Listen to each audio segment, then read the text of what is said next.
Our discussions on vaccines, because we're hearing more and more about vaccines in the news. You know, are they good for you? Are they bad for you? There's so much controversy. There is, and it seems to be something, you're right, every week there's something new going on about vaccines.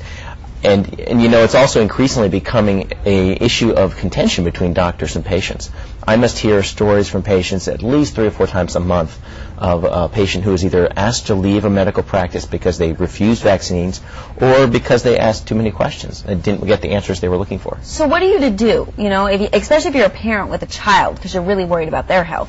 Right. Well, part of the problem is there are so many vaccines out there, and it's hard to know what you can believe because there's also a lot of information out there.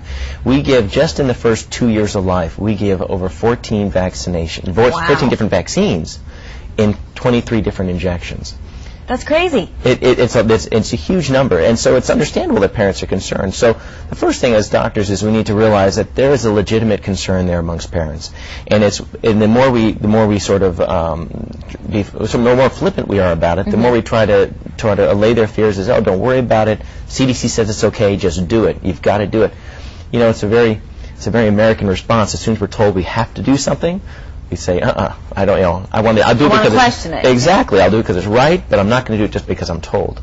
And so, you know, parents ask questions, and unfortunately, in the typical office setting, we don't have time to give them the answers that they deserve. So do you schedule an appointment, like a time just to say, hey, I want to come in and talk about vaccines? Is that the way to do it? Ideally, you know, and you know, I think as I mentioned before, we spend probably 30, 40 minutes talking about vaccines with every new patient. But it's different because I'm having the luxury of sitting in the living room. I think parents have to be given guidance. It's not hard to give parents guidance as where to go to get reliable information, where not to. It's also, I think, reasonable for physicians to acknowledge that there are cons and pros, as well as pros, for every vaccine. The CDC recommends vaccines because they feel that they're safe, and then they're effective, and then they recommend them at the earliest age possible. Now, that doesn't necessarily mean that needs to be the schedule that every child follows.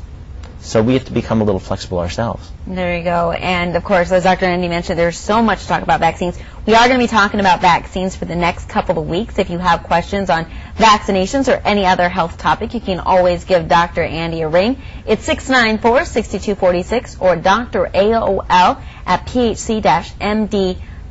Dr. Andy, thanks so much. My pleasure.